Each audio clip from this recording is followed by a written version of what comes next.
What's good, everybody? This is Chris here, and welcome to another one of my movie discussion videos. And in this video, we're going to be discussing superhero movies. Now, this year, I've had superhero movies on the mind a lot lately. This is the 10-year anniversary of the MCU, and we watched all the MCU movies because of Infinity War. Then there were the 3 MCU movies that were released this year. Then there was The Incredibles 2 coming out. Then there was Deadpool 2 coming out this year. And then this year is the 10-year anniversary of The Dark Knight. Just a good-ass movie right there. And so between watching all the superhero movies this year, it got me thinking, what are just my favorite superhero movies of all time? My 10 favorites. Now, this year, I already came out with a video about my top 10 favorite MCU movies, or ranking all the MCU movies. That was just MCU. In this video, we're going to be doing ranking just all my 10 favorites from everything. So we're talking DC, Fox, Sony, SpiderMan. All of it's going to be in this top 10 right here, or all of it can be in this top 10. So let's go ahead and get started with some honorable mentions. Those honorable mentions that aren't in the top 10 but are just like really close, and I just wanted to shout these movies out, are Thor Ragnarok, Deadpool 1 and 2, the original Spider-Man, Sam Raimi's Spider-Man 1, Guardians of the Galaxy Volume 1, and then Batman Returns. Thor Ragnarok and Guardians of the Galaxy, they speak for themselves. Everyone knows how much fun those movies are.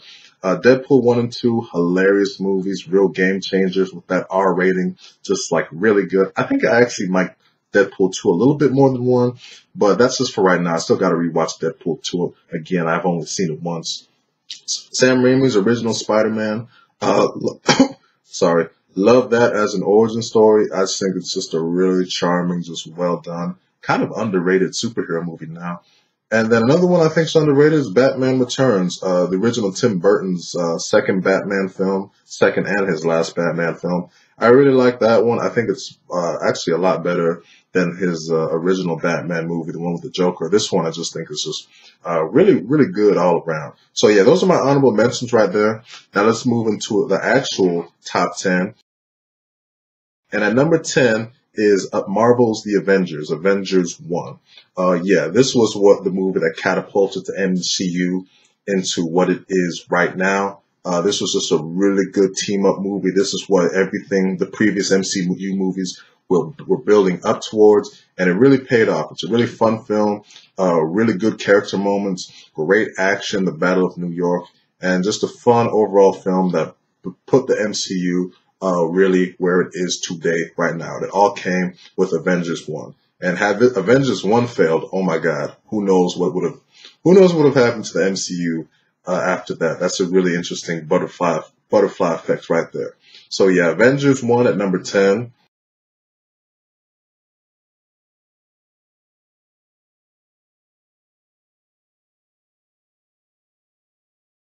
At number 9, we've got XMen 2, XMen United.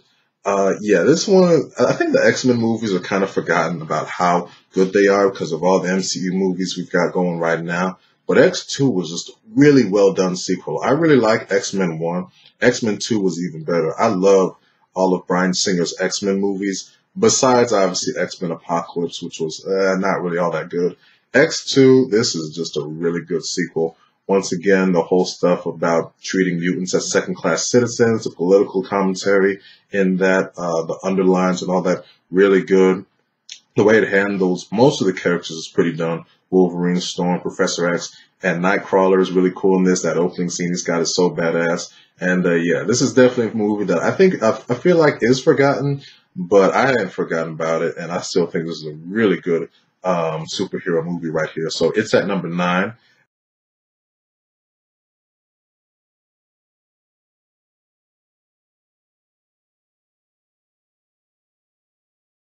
Eight, we've got Batman Begins, the start of Nolan's Dark Knight trilogy.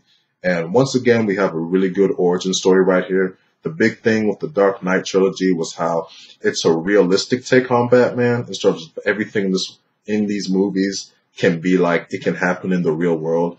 And it really paid off for this movie, man. The good thing about this one, or sort of the thing that sets it apart from other superhero movies, it really feels like sort of like an art house movie, you know what I mean? Independent film. The way it's like filmed, the direction, the writing, everything about it. There's just like this really refined quality to it, but it's still really good, man.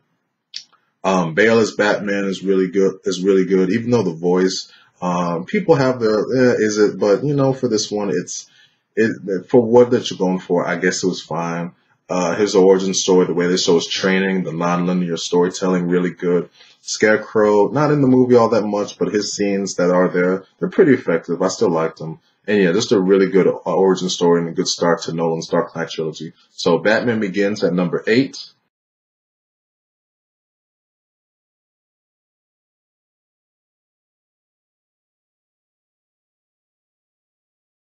At number 7, we've got Captain America Civil War.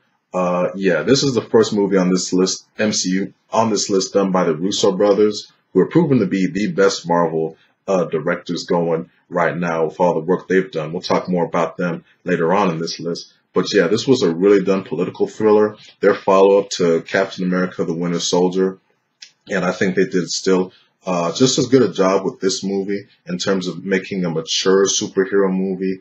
Really, because even like a couple years later, I still go back and forth. Like, was Captain America right? Was Iron Man right? Because you really can see both sides of things, and that's what makes this movie so good. It's not just a black and white thing. Like, they didn't just make Tony the all out villain to where you hate him. No, you understand where he's coming from, and all the stuff they got going was really good in this movie, and was a good ending to what I think was sort of Marvel's strongest trilogy that they had, at least for solo characters. Captain America had by far the best, most consistent movies in the MCU, and Captain America Civil War was another one. I mean, that airport battle, the way they introduced Spider-Man seamlessly, the way they handled all the characters, great stuff. So Captain America Civil War at number 7.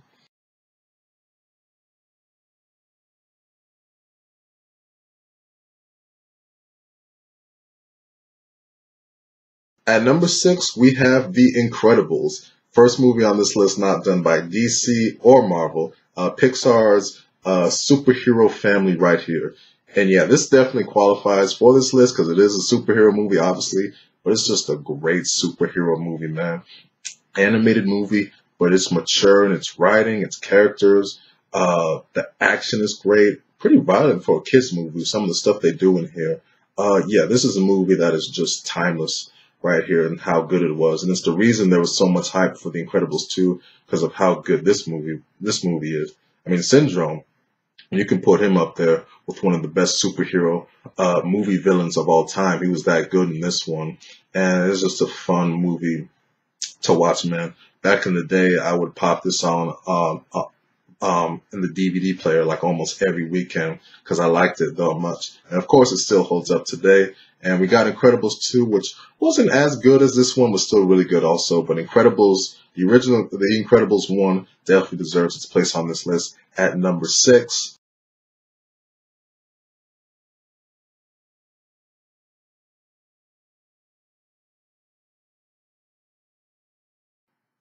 At number 5, we've got Spider-Man 2, the second of Sam Raimi's Spider-Man trilogy.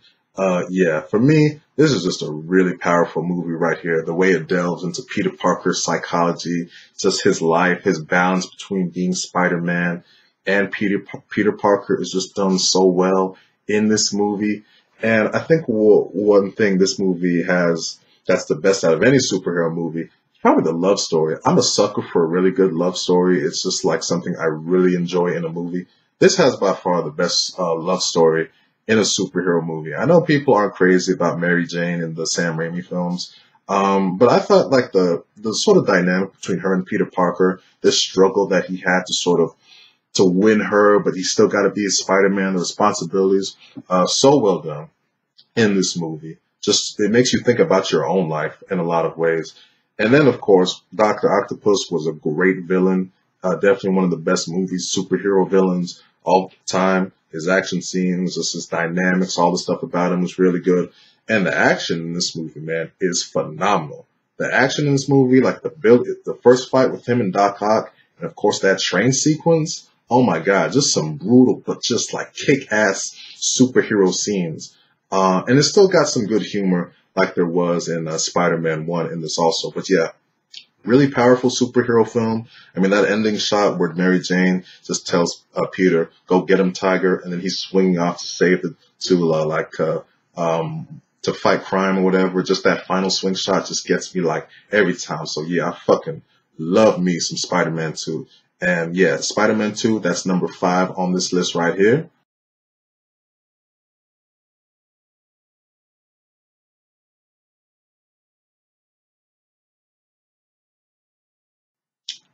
At number 4, we've got Captain America: The Winter Soldier. Another effort done by the Russo brothers right here. The follow-up to Captain America: The First Avengers. This is the second Captain America film, and this movie is just great. Yeah, great political thriller. Great in just its writing. Just like, whoa. I remember coming out of this movie and just like, damn, man, this is definitely the best MCU movie right here. Just look at how well everything was done. I mean, you got everything. You got a great story. Once again, bringing in politics, like, is this the best way to keep the world safe and whatnot? We got Captain America being a kick-ass character, fighting for what he believes in. All the dynamics with the other characters like Black Widow, Nick Fury, Hill. And then a good plot bringing in Bucky back as the Winter Soldier, bringing some comic book elements right there. Really well done. I think something this movie has that's really great is just it has probably the best like consistent fight scenes out of any MCU movie. The action in this movie is phenomenal. I mean, you get a double dose. You get like a great story and political drama, and then and spy, and really it's sort of more like a spy movie. And then these action scenes that go with it are just so good. Like that opening scene where he's rescuing the SHIELD agents from the boat, phenomenal. The fight that he has with the Winter Soldier, I mean, that's one of the best like fist fights I've ever seen done. I loved that so much. It was so good. The stuff with the helicarriers at the end was so good. All of it came together just to make just really for me just a perfect movie right there. So Captain America: Winter Soldier is one that I absolutely love. One of my favorite movies of all time. All these ones, the higher you get up, we're talking to some of my favorite movies of all time, not just superhero movies, and this is definitely one of them. So yeah, Captain America: Winter Soldier at number 4.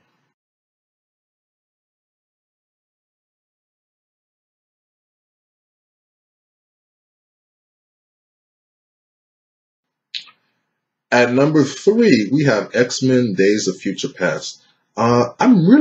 It really sort of baffles me when I see people talk shit about this movie. There's some people that actually prefer X-Men First Class to this one, and just some people that just don't like this one in general. I don't get it at all, man. I thought this movie was just brilliant. Just the handling of bringing in of the X-Men of sort of the present day, a plot involving the X-Men of the past, their past selves, just the morality that was involved in it, like having to change Mystique's mind to save the future. The dynamics between mutants and humans was again really good in this one. The action was once again really good. The special effects were great. Wolverine was phenomenal in this one. I just loved this movie. I thought it was so good. Coming out of it, my mind was blown watching this one. And then that ending, just the perfect ending, feel good ending, which in hindsight, maybe they should have ended sort of Fox's current X-Men continuity with this movie, because I love that perfect ending of a Wolverine in this perfect X-Men universe where everything is just the way it's supposed to be. That sort of got ruined with Logan, but sort of, oh well. But yeah, X-Men Days of Future Past was one I thought just knocked it out of the park. It was just an all-around phenomenal X-Men movie. And we didn't even bring up that Quicksilver scene, which was just golden right there. So X-Men Days of Future Past is number 3 on this list.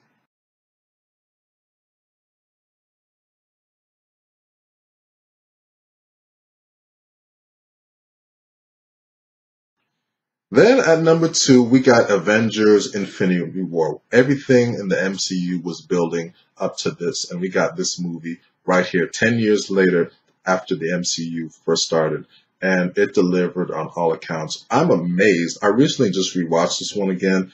I'm amazed. This movie, all the stuff it had to balance, all the characters, the subplots, the different like mini teams that were going on. This movie is about as long, is as long as Avengers 1 and Avengers Age of Ultron. And that just blows my mind how, with all of this stuff going on, they were able to make such a tight, well-done movie. And a movie that just delivers. It's amazing that they were still able to bring in that humor that's in all the MCU films, while still delivering a more serious, sort of still thoughtful type movie. I mean, the dynamic what pushes the movie to that great level is Thanos. If he was just another I'm evil just for the sake of being evil villain, then I think this movie wouldn't have been as good. But because he does have those actual beliefs that what he's doing will help the world, and he does have an emotional side to him, the stuff that we saw with Gamora, that helps a lot also. So Thanos is what pushes this movie to, I think, that great 11 out of 10 type level. And all the other stuff it does, man. I mean, this movie does feel epic. By the time you get to that third act, and you got all this different stuff going on, Thor building the axe, Tony and the Guardians of the Galaxy and Spider-Man all fighting Thanos on Titan, and then the battle that's going on in Wakanda, that's some real epic shit right there. It feels epic, and you feel it every single time. It's so good. And yeah, it gets me fucking pumped to see Avengers 4. Just a quick side note, in terms of the ending, I don't get that kind of emotional reaction just because I know a lot of these characters are kind of coming back. But in the context of the movie, I guess it does work, and it is sad in the context of them just dying, period. All the deaths that happened for real in that movie were really effective. But yeah, Avengers Infinity War, for all that it did, just phenomenally, definitely deserves its place as number 2 on this list.